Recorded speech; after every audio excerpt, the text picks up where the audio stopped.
Permití incluirla en esta parte del teórico, y les quiero hacer hincapié de que no es un mecanismo adaptativo, pero creo que es importante que sepan qué es y que lo definamos.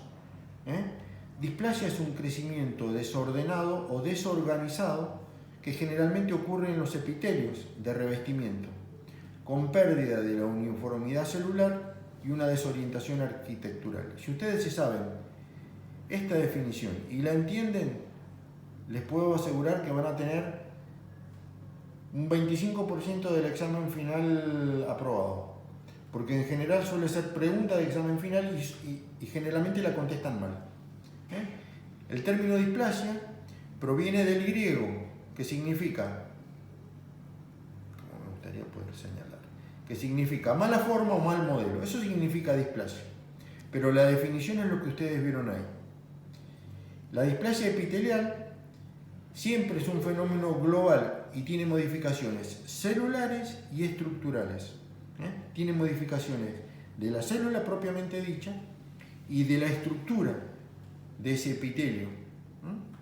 En general, la displasia epitelial, que la vamos a identificar como DE,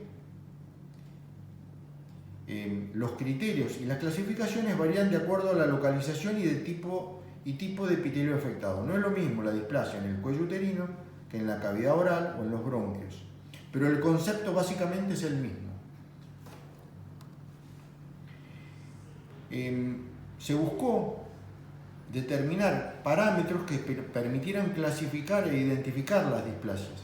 Entonces, los datos citológicos que siempre se tienen en cuenta para clasificar una displasia es variación anormal del tamaño y la forma nuclear, que se denomina pleomorfismo, hipercromatismo nuclear, elevado índice núcleo citoplasmático, normalmente hay una relación, nucleolos aumentados de tamaño, mayor cantidad de figuras mitóticas e incluso con la aparición de algunas formas atípicas y pérdida de la cohesión celular.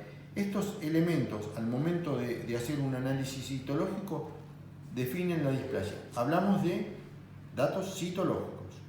Los datos arquitecturales, recuerden que es un fenómeno citológico y arquitectural, es arquitectura desordenada, con pérdida parcial o completa de la maduración progresiva, estratificación epitelial irregular, pérdida de la polaridad, mitosis anormales superficiales, sobre todo en la mitad superior.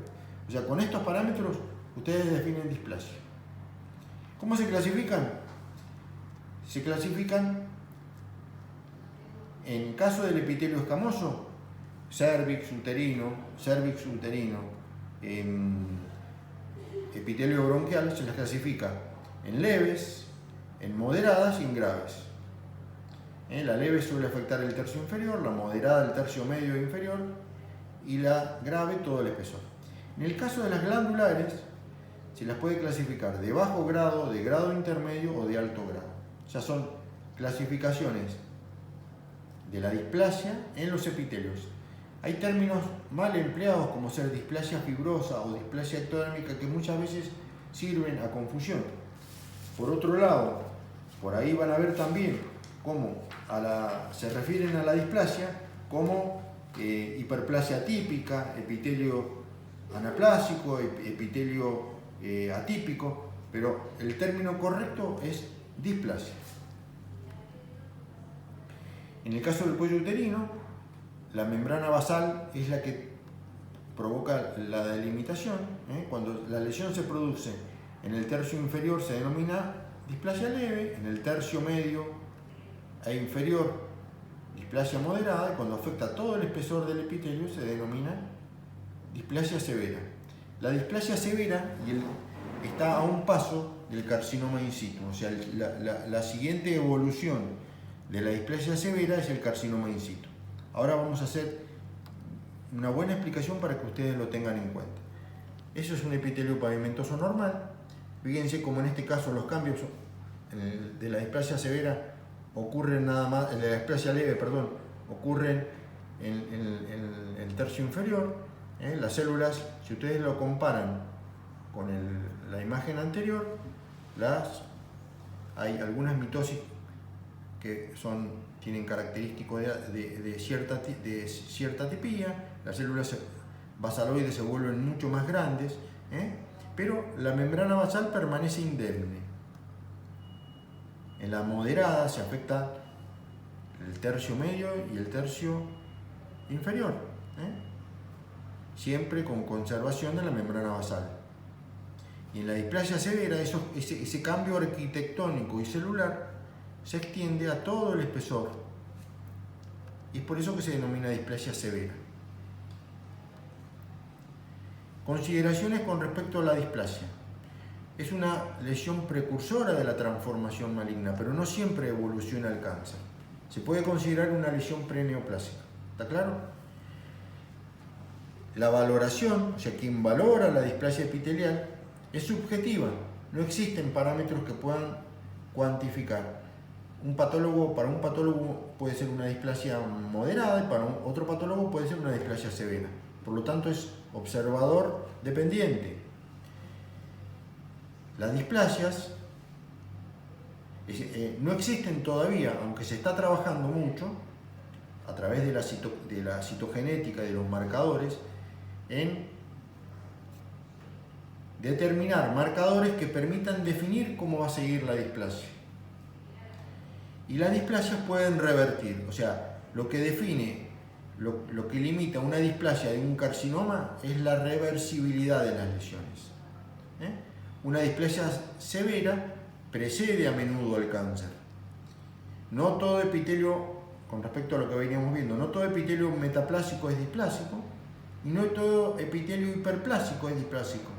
A pesar de que hay algunas denominaciones no del todo correctas que hablan de hiperplasia típica.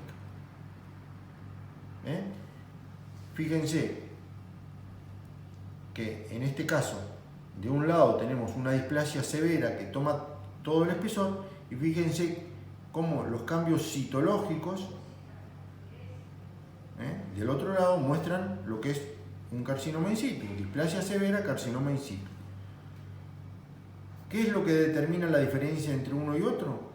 Que la displasia suele ser reversible si cede el estímulo, en cambio el carcinoma no. En este caso, teniendo en cuenta que se trata de una imagen histológica en el mismo paciente, el carcinoma ya no es reversible. Esta diapositiva la puse como para que despertarle un poco la curiosidad. En la actualidad hay una discusión en donde, sobre todo los que estudian patología oral, tratan de establecer si son dos entidades distintas, que es el concepto que yo les he dado ahora. La diferenciación entre la displasia severa y el carcinoma suele ser sutil y observador dependiente. Los diferencia el concepto de reversibilidad. Entonces la consideramos como una lesión premaligna. Abajo en chiquito tienen las referencias bibliográficas que apoyan esta definición. En cambio, hay quienes consideran que son la misma entidad. Por lo tanto, la displasia severa es una lesión maligna. Y son sinónimos. A los fines prácticos, y acá están las referencias bibliográficas que hacen referencia a eso. El concepto que ustedes quiero que tengan es que sepan que hay quienes los están tratando de equiparar, pero es el primero. Son lesiones distintas. Las definen o las diferencian el concepto de reversibilidad. Carcinoma in situ, CIS. Se denomina también neoplasia preinvasiva o neoplasia intraepitelial. El carcinoma in situ no atraviesa la membrana basal y puede permanecer como tal durante años. Una vez que las células tumorales rompen la membrana basal, se llama tumor infiltrante o invasor.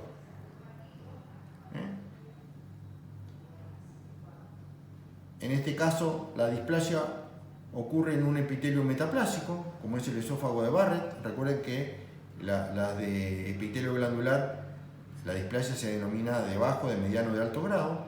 Una displasia de bajo grado, donde el aspecto histológico es mucho más inocente que la displasia de alto grado. Ya hay más mitosis atípicas, ya hay todos esos cambios que mencionamos. Por último, para no cansarnos más,